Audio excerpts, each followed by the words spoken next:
In a world full of turmoil, despair, and darkness, you need to carry the light. Season 3 of the Get Attitude podcast is where we will ignite your mind, your heart, and your attitude. And welcome to the Get Attitude podcast, the GAP. I am your host, Glenn international best-selling author, keynote speaker, and host of the Get Attitude podcast. We have somebody that's going to share the light with us, somebody that is in the spotlight quite a bit. You'll see him on Fox News quite a bit. You'll see him on his podcast, the Fearless Podcast. He was a former teammate of mine at the Ball State University. He was a big-time football player. We can talk about that. I saw Jeff Georges the other day. Ladies and gentlemen, Gappers, I want to introduce you and welcome Mr. Jason Whitlock to the Get Attitude podcast. What's up, Jason? My own crowd noise. I like it. How are you, my man?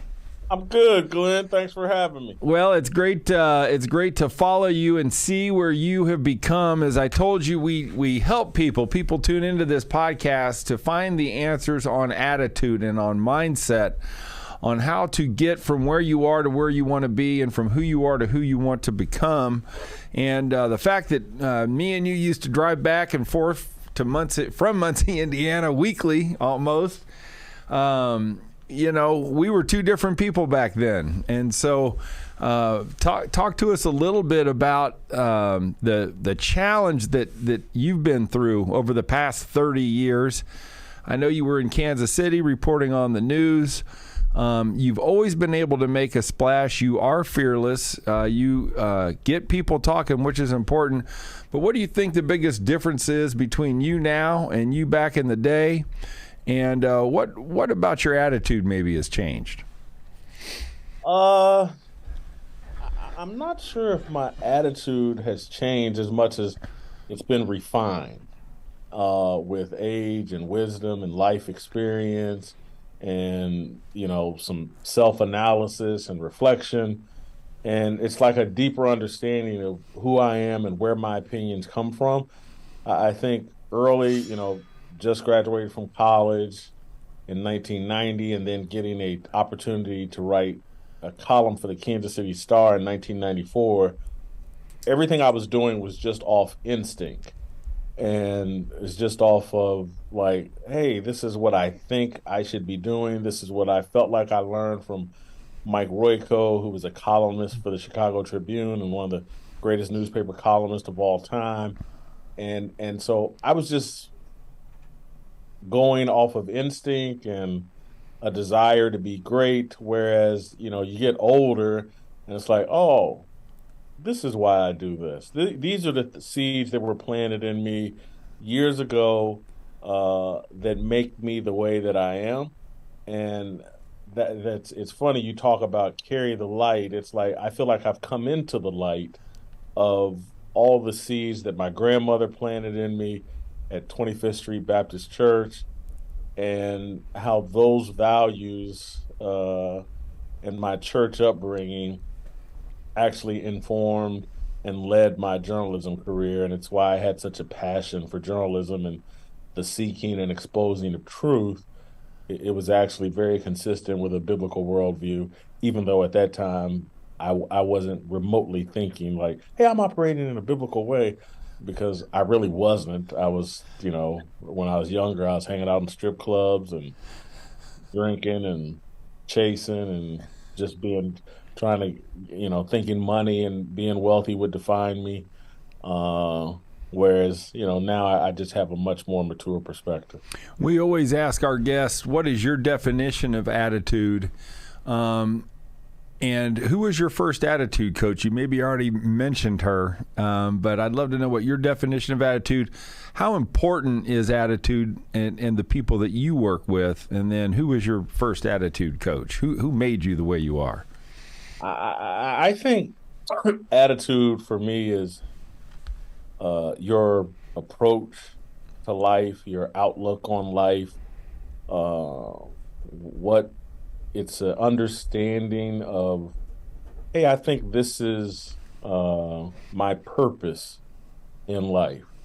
And so again, I think early on, my attitude wasn't very mature. It was healthy and instinctive because of the seeds that were planted in me. But once you come into understand, oh, this is my purpose. This is what God intends for me to do.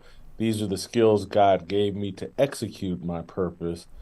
Um, that's what I think informs my attitude, shapes my attitude, and it's why my show is called Fearless, because my attitude is fearless, and it's again, I wasn't aware of this at the time, but it's like I used to repeat this to people that would, well, why are you doing that, or why? And I'd say, well, if God's on my side, what do I have to fear? Right.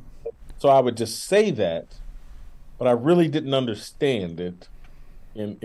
But that was my attitude, and that came from my grandmother and 25th Street Baptist Church, and her constantly telling me and sharing her life story and sharing things she experienced and how her relationship with Jesus Christ allowed her to overcome things. My grandmother, very old, grew up in the South. She's passed away now, but my grandmother would probably be close to 100 years old now, and grew up in the South. And her father was nearly lynched by the KKK in Kentucky, and avoided being lynched by the KKK. And then they moved up to Indianapolis, and my grandmother always told the story about how she carried a lot of animus towards white people from the experiences in her childhood. But once she came into understanding of Jesus Christ as her Lord and Savior, all of that animus went away, and she just lived a beautiful life, despite, obviously never being rich or anything like that, or she was just a factory worker and a worker at 25th Street Baptist Church. But she was very happy, very content. Her life had a purpose, and her life was about spreading love. And I feel like my life is about trying to spread truth. I like that. And so is that your mother's mother? Yes, sir. And then we often get into this. People say, oh, yeah, well, my mom and dad were really the ones that were my first attitude coaches. And then I always like to go deeper, because the lessons of our grandparents tend to be more impressive to our audience. They're like, oh, I love it when people talk about their grandparents. I always tell people, you got to go back a generation to learn. Were you fortunate enough to have a relationship with your other three grandparents, or was it just your grandma? No, I had a relationship with my other grandmother. My grandfather on my mother's side died when I was 5 or 6 years old. Knew him a little bit. My grandfather on my father's side my father never met his father. And so my last name really isn't even Whitlock. But and so I don't know who my grandfather is on the other side, but my grandmother on my father's side was a Christian and a believer as well. I wasn't as close to her as I was with my mother's mother, and it just, they had two different spirits. Yeah. Yes. My grandmother on my father's side, a bit more negative, just being quite honest. But I had relationship with both my grandparents, and then I will say that I do consider my grandmother, Lovey Kennedy, the strongest influence on my life. But both of my parents had incredible influence on me. My father is about as fearless and self-reliant a person as I ever knew, and my mother is incredibly humorous and bold. She's pretty fearless as well. And so my sense of humor and my boldness and kind of in your face probably comes from my mother. The reflective side of me probably comes from my father. My father was very smart. He didn't finish. I think he didn't finish high school.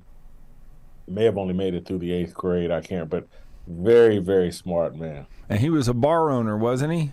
Yes, he owned neighborhood bars in east side of Indianapolis. One called the Triangle Club was right next to West Montgomery Park in Indianapolis when I was a little kid. And then just around the corner from where he owned Jimmy's J Bar J. And then by the time I got to college, he had bought a bar called the Masterpiece Lounge that was on 38th and Sherman Drive, and it's probably my favorite place on earth.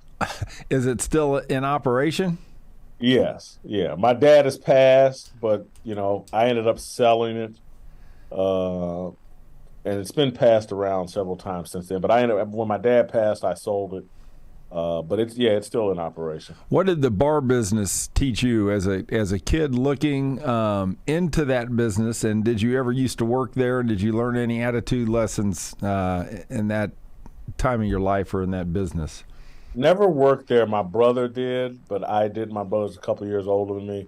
But what I learned is the wisdom of working class Americans and factory workers and guys and women that didn't really have a strong interest in a college education, but had a strong interest in developing their kids through factory work and providing their kids the opportunity to go on to college and improve their life. And so it's I considered I grew up in a golden era for working class people. You could have your parents could have a good union job, and you could do a lot of fun things. You're not going to be rich by any stretch, but you're going to be fed. You're going to get to go to Kings Island. You're going to have decent clothes to wear, and you're going to be surrounded by just like real people. And so,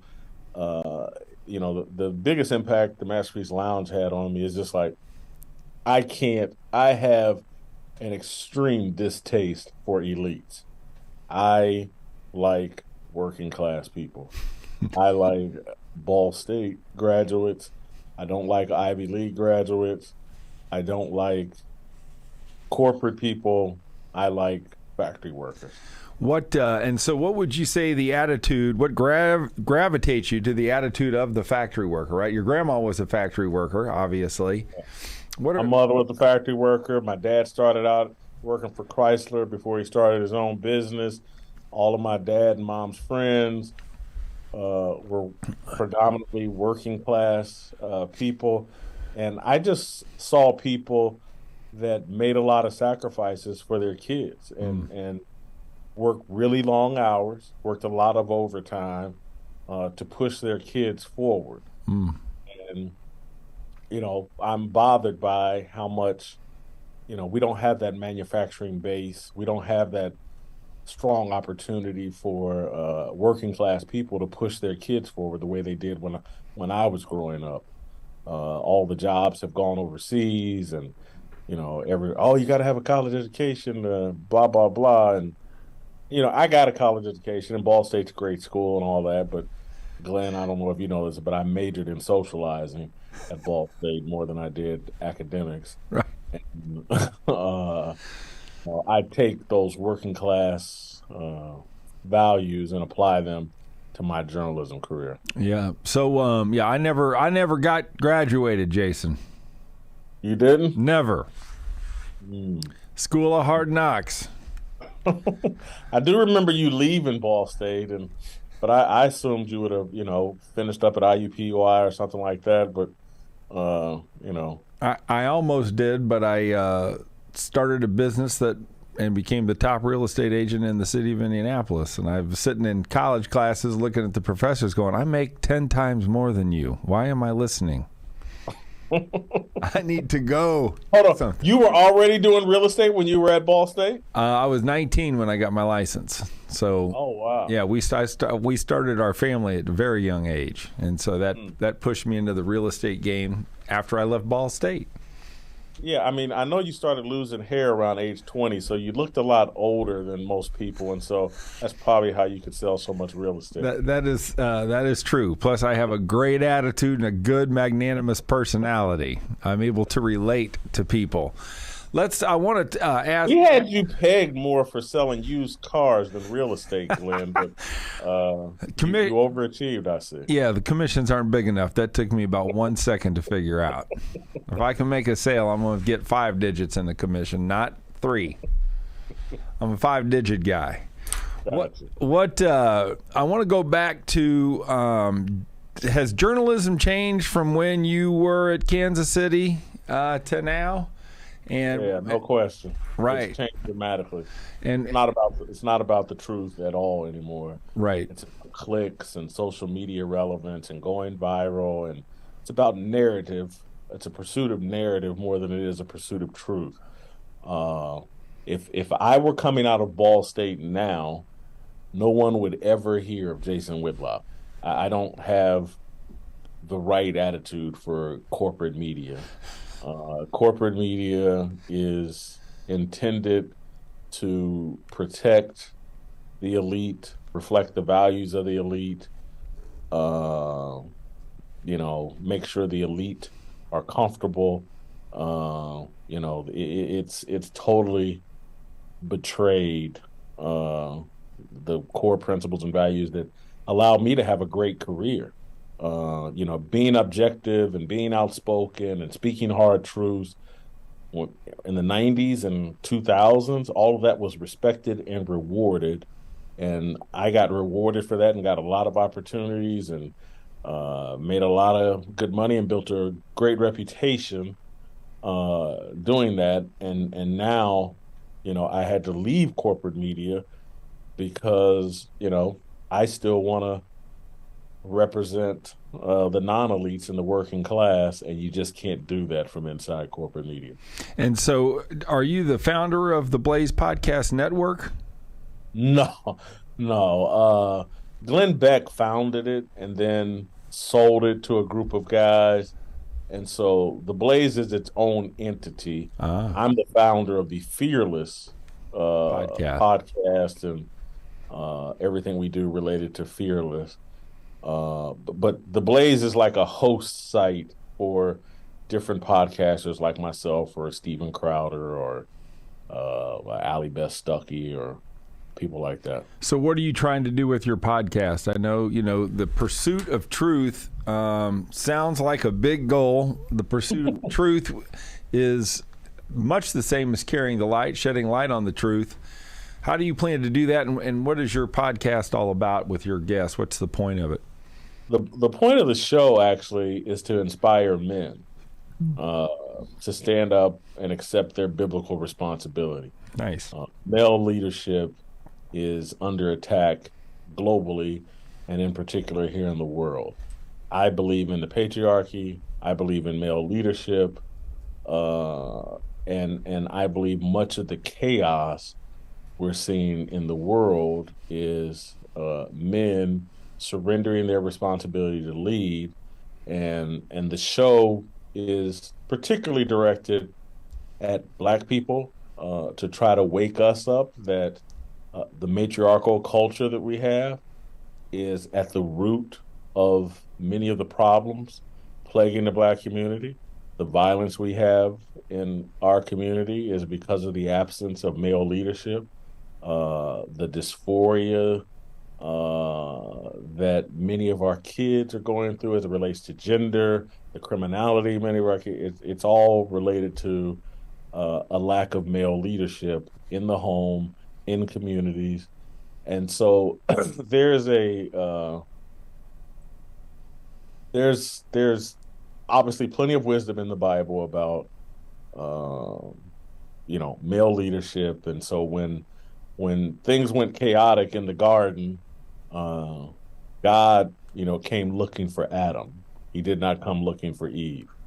And he came asking Adam questions like, hey, what are you doing, man? What's going? And so that's kind of what we like to do on the show every day. Not that I'm God, because I certainly talk about my sins and certainly talk about my failures, but I'm just trying to, and so we got a slogan that I love to use, that bearing witness requires courage, not perfection. And so you can bear witness to God's eternal truth without being a perfect person. I think secular people try to silence biblical people with our sin. And I reject that. And that's why I talk transparently about my sin and the life I used to live and being out in LA and making a lot of money and making really bad decisions and chasing the wrong kind of women and things like that. And but so bearing witness to the truth of Jesus Christ, again, it requires courage. There's only one perfect person, and he's not back yet, as far as I know. Uh, can't wait till he gets here. But the rest of us are pretty flawed, and we need the courage to stand on his truth. And so I like to confess my sins, repent, and try to inspire other men. Don't be ashamed. You can stand on this truth. And yes, you've made mistakes. Maybe you drink too much. Maybe you cheated on your wife once. But those sins of the past don't define who you can be tomorrow and what kind of representative you can be for God's truth tomorrow. And we need to inspire each other to be that truth, to be that light. Yeah, so they all say, what, the last perfect man was hung on a cross. Yes. That's what being perfect will do for you. Yes. Yeah. Crucifixion. The so you have a middle ground after Kansas City, right? You've always been considered somewhat of a controversial writer and journalist.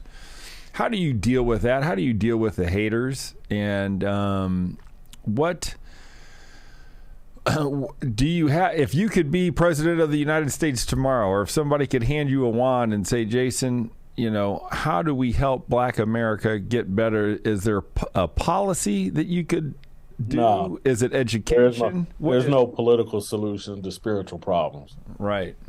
And the secular, we're in a battle right now globally, but in particular in America, a battle between good versus evil. Mm-hmm. And we need to recognize that and realize that all of our problems are spiritual. And again, this is why I'm just being factual. I'm not trying to toot my horn. I'm not trying to put myself on a pedestal, but I walked away from a lot of money to come to Nashville and start my own media outlet so I could speak the truth. And I had to get out of LA. It was, a den of madness and chaos and immorality for me. And I needed to relocate and reconnect on a much stronger basis with my Lord and Savior. And that's the path for all of us, Black, white, green, yellow.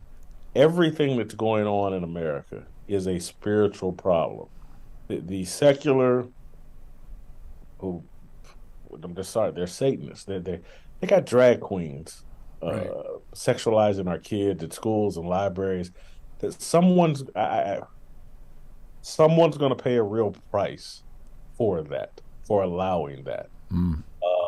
And so, when I look at the music that I listened to when I was in college and much of my young life, it's all very satanic. It's all very denigrating of Black people and of culture and of women. And but it's all promoted. Again, when I look at, and I listen to every bit of NWA, Snoop Dogg and Dr. Dre, but to see these guys at halftime of the Super Bowl on the biggest platform we have to offer, and Snoop Dogg Crip walking, the Crips got more bodies on them than the KKK could ever dream of having. Mm. And Snoop's Crip walking at halftime of the Super Bowl. We have a sick culture that needs a spiritual reawakening. And that's the only solution for Black people, white people, anything that we see in the culture that is like, wow, how did we get here? That every television show is filled with sex. Again, and I used to watch, I can remember when I was a kid, because we're the same age. You remember the movie Porky's? Oh, yeah. Yeah, I can remember as a kid being so excited. They had that bathroom scene where the girls were showering and they looked through the peephole. And me and my brother, I'm a little kid, we thought that was the coolest thing. Oh my God, you could naked women, and you saw them for 6 seconds. Yep. And now we've moved to every movie has extended sexual scenes, and it's just too much. And we've lost balance. There are no Leave It to Beavers. There are no Fathers Knows Best. There's no Cosby shows, and I know people hate to bring up Bill Cosby, but that was a great show. It was. There's no Fresh Prince of Bel-Air. There's no shows with any moral value inspiring everything. And I love The Sopranos, but Tony Soprano as the replacement for Andy Griffith, Yeah. that's a big or from Mr. C from Happy Days, or James Evans on Good Times. Tony Soprano, a murderer, uh, a misogynist, totally irresponsible person. He's basically, this generation's Mr. C from Happy Days. Culture's not going a good direction. It's just way too negative and way too immoral. Well, that makes a good argument for Mike Pence.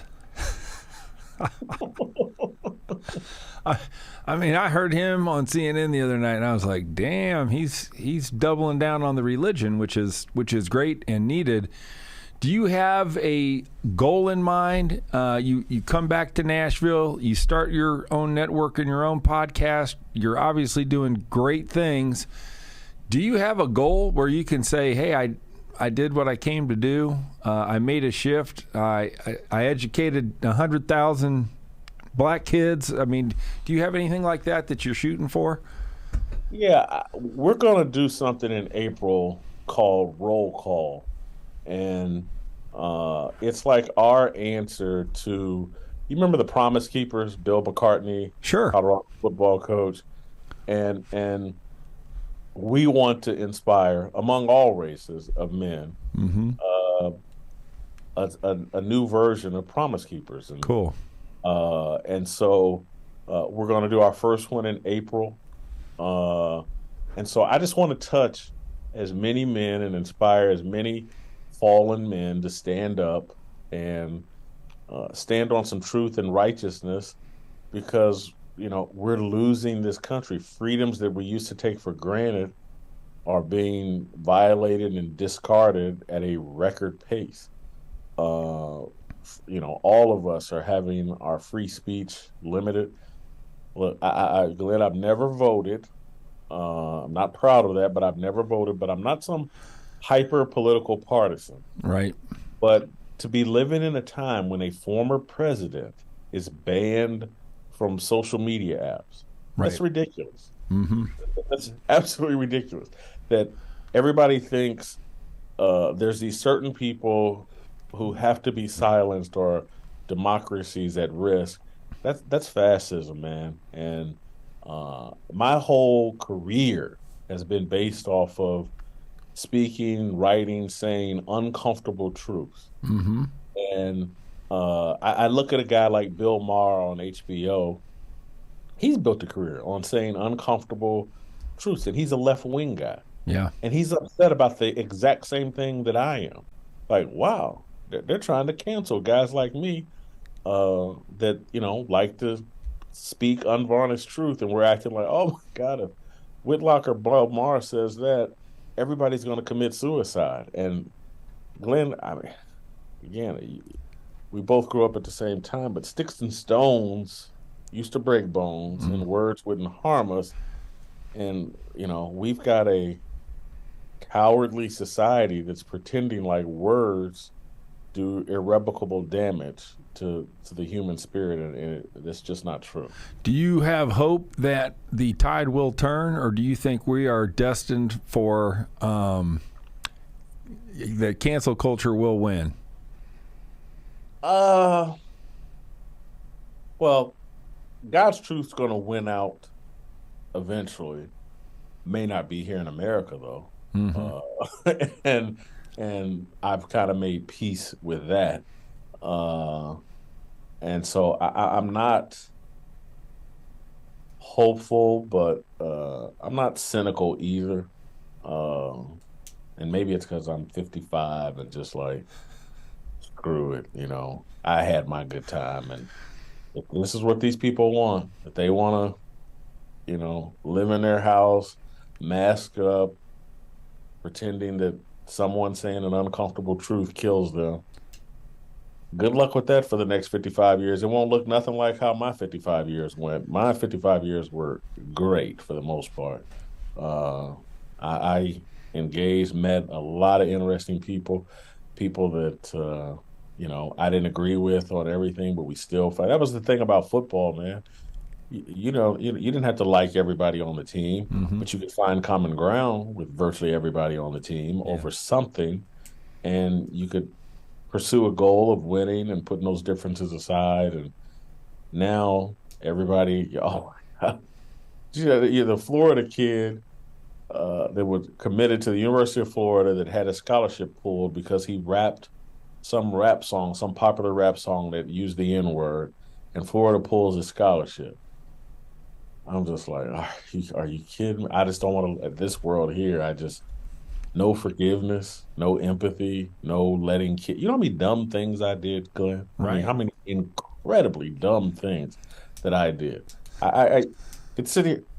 I've told a story about some of the dumb stuff I did in high school, but I'm sitting here right now thinking about uh, at Ball State, my senior year of college, I beat up some kid at the Chug Right. for dancing with some girl who had promised to go home with me that night. I got all liquored up, and she's dancing with a kid from her high school.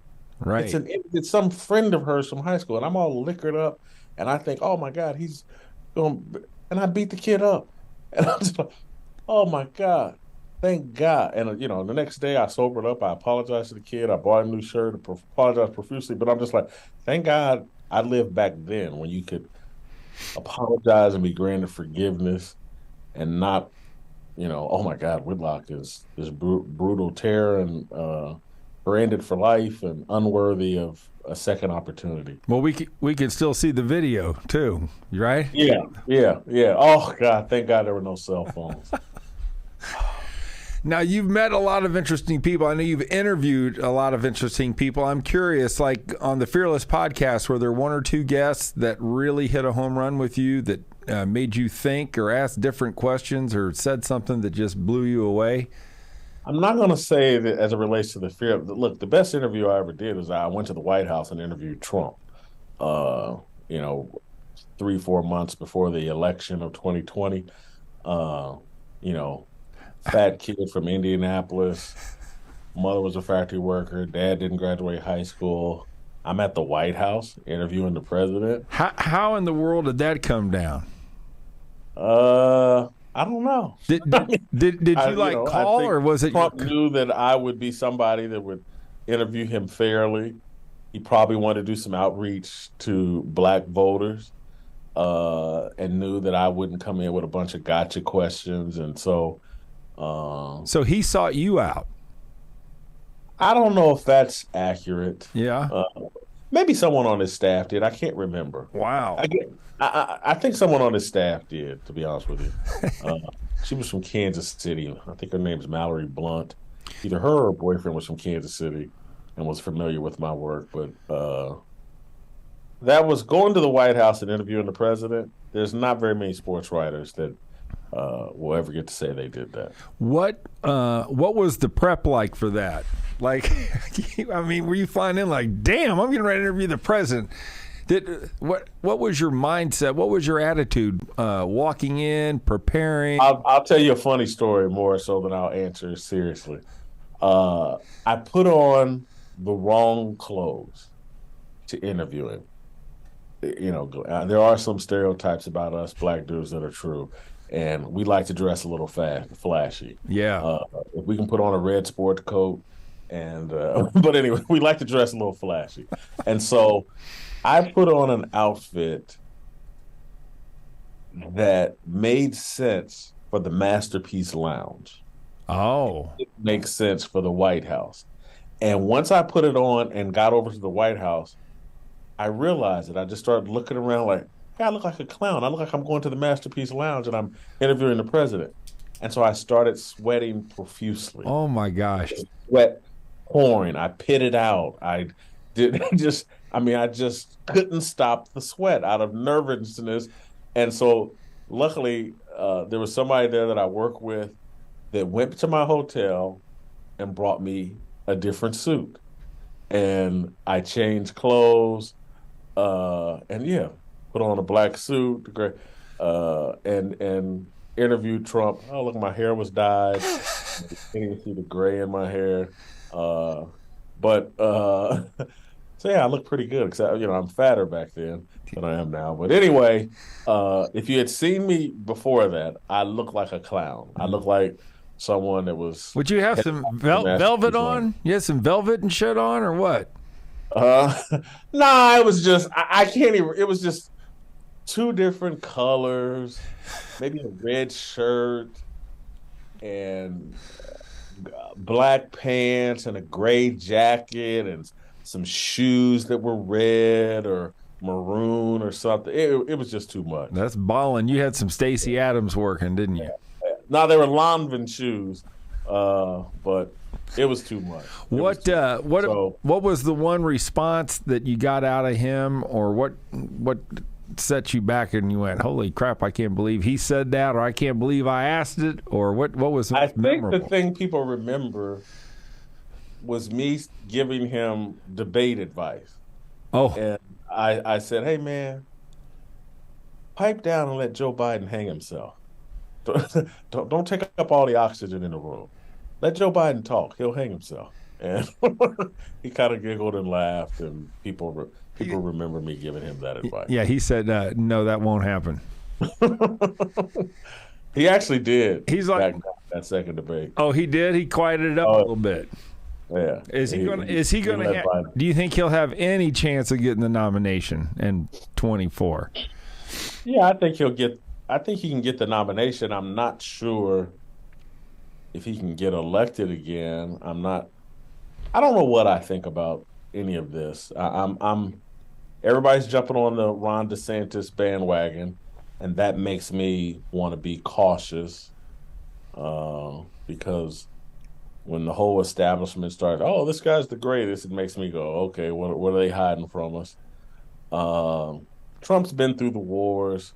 Trump, despite being a wealthy, snotty, rich kid his whole life, he seems to be on the side of the working class. His 2016 inauguration speech is one of the greatest speeches I've ever heard. It was about manufacturing jobs. It was talking about people like my mother and father and all the people I grew up with on the east side of Indianapolis, that parents worked at Western Electric, and how we need to bring that back. And so it just reminded me of my childhood and just all the black, white kids that I knew whose parents were factory workers, and they provided a good life and a good opportunity for their kids. And so, I'm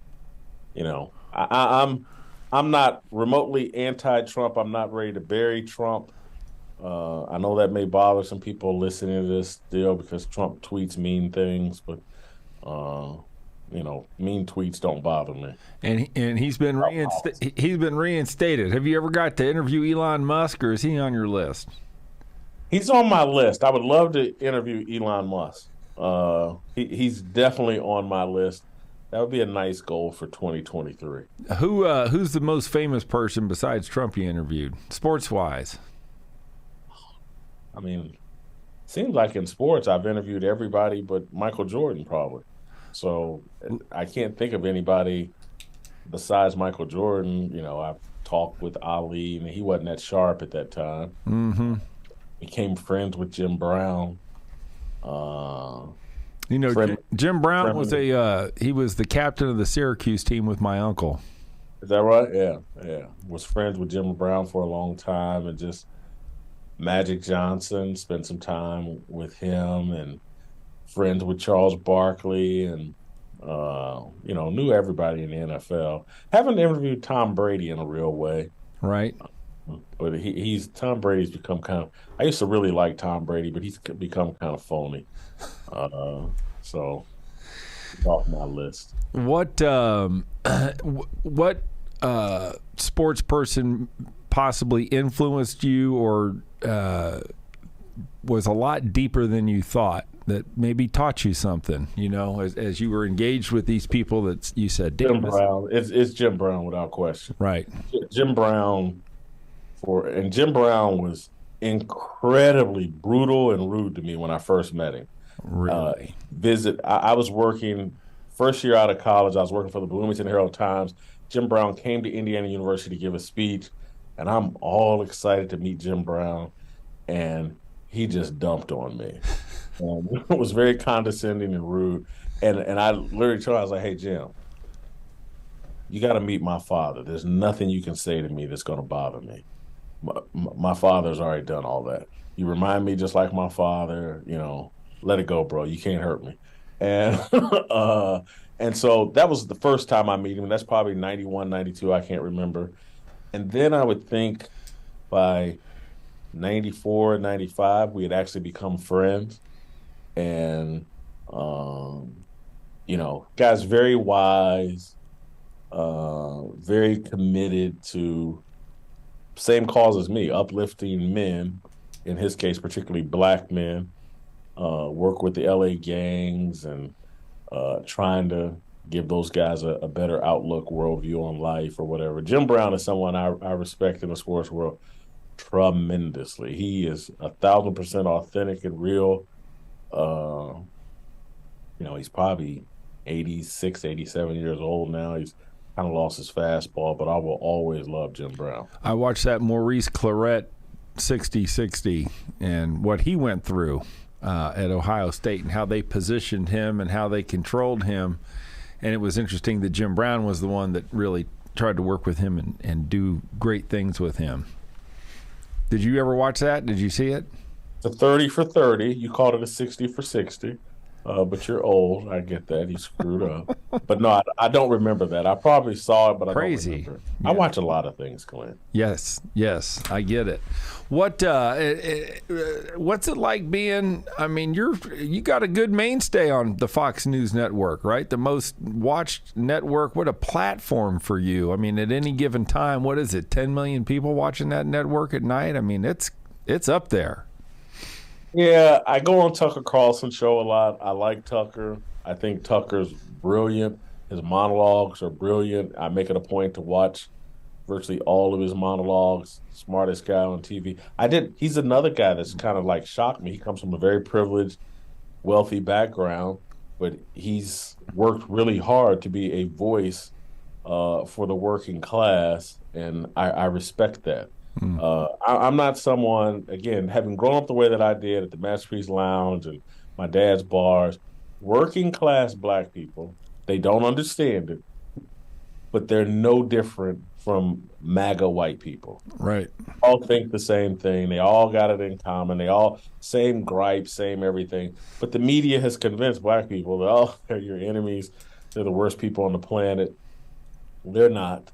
And so that's kind of the synergy between Tucker and I. He's speaking for MAGA Republicans, and I'm speaking for working class black men who may not even realize that that's who I'm speaking for, but I am. We're being emasculated. We're putting our men in dresses and promoting the matriarchy, and everybody's supposed to follow behind Stacey Abrams. Give me a break. Right. If you think that's leading anywhere, give me a break. And no one has the balls to hey, look at this matriarchal culture we got, Glenn. Look at the crime rate. Look at the education rate of our kids. Look at the success rate of black boys. That's all on the matriarchy. You can blame, it's racism, it's this, it's that. No, the Bible has spoken. Right. You run the man up out of the house. You tear down the family. If 75% of your kids are growing up in single-parent homes, chaos and dysfunction will follow every single time. And so black men have to be woken up to that, and someone has to stand up to black women who think, they're making all these movies, The Woman King and Wakanda Forever and Equalizer and Queen Latifah, 250 pounds at 50 years old, running around beating up men. You believe that shit? Right. You buying it? I'm not. Right. I'm just not. I'm not. Queen Latifah's not going to save me. She's not going to jump off any balconies and beat up men. it's not happening. But have you ever had death threats against you, or certainly there's some people that just hate your ass? yeah, I've had it, but I've had it, and there's probably been a couple of times where I've taken it seriously. But for the most part, people are just running their mouth. And if my time it's my time, Right. it's just going to happen regardless. God's not going to let me go until He's done with me. So, as a percentage, I was just talking with a gay black guy this morning, and he said, Glenn, I've traveled the world, and he said 99.9% of people are really good people. And we're just magnifying this 0.1% and glorifying them.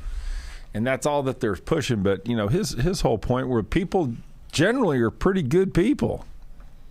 Well, Glenn, if you follow my Twitter feed, you would think everywhere I went, there was this chaos and tension and animus. Yeah. And it's just not the case. I lived out in L.A. for 10 years. That's one of the woke capitals of the world. Right. And if you followed me around LA, people treated me tremendously. And so it's like social media creates this false reality. People used to talk about it as it relates to Chris Berman, the ESPN broadcaster. If you listen to Twitter or the blogosphere, Chris Berman is despised. I dare anybody to go anywhere with Chris Berman around sports fans. Right. The guy gets mobbed and treated like a king. Mm-hmm. People love him. But social media creates this false reality.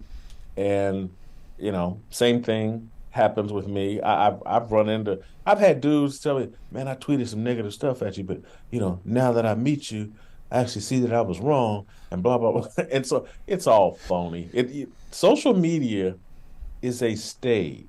Yes. So what you do on a stage, you perform. Mm-hmm. It baits you into an inauthentic performance. Everybody's an actor on a stage. Yes. And people need to understand that. That's why I always say, hey, judge my columns, enjoy my tweets. Yeah. This isn't reality. This is a performance. Mm-hmm. You're performing, I'm performing. Judge my columns. Look at what I say in writing. In long form pieces, or look what I say on television on my real platform. No one's paying me for Twitter. No one's paying any of these bots, and well, they are actually getting paid. But anywho, Glenn, I'm starting to lose my voice, bro. It's all good. Well, listen, Jason, we thank you for being here. I encourage all of you guys to follow Jason on @WhitlockJason on Twitter. Read Jason's articles. I'm sure you can source them. He is extremely thoughtful, but he's extremely intelligent and extremely smart. And I think he's a force for good. I believe that he's carrying the light. Jason, I'd just like you to finish the show and just talk personally to our gappers, who is our audience, as they're walking on the beach or sitting in their car. Just a message of hope from you to them, and then we'll close it up. Well, I guess I will say that if they're believers, God is still in control, despite how chaotic things look. And even if things get rough, they're getting rough for a reason. And there's a cleansing process that's going to have to go on. And some of us may have to ante up, and we take this freedom in this country so for granted, and we don't respect the people that made incredible sacrifices for all of us to live these great privileged lives that we do here in America. Everybody in the world is beating down their doors to get into America for a reason, because of our ancestors made incredible sacrifices and pushed this country forward. And so it may be time for some of us to ante up again. And I'm trying to inspire men, even my old fat butt. I'm willing to sacrifice. I'm willing to make the same sacrifices Lincoln and Martin Luther King and JFK and Civil War veterans and World War II veterans made. This is God's country, and I want to be a servant of God. Does that mean you'll run for office? No. You will not make that sacrifice. All right, Jason. Well, thank you so much. This is Glenn Bill with the Get Attitude Podcast with the one and only Jason Whitlock, and we're signing off. See you later. Thank you.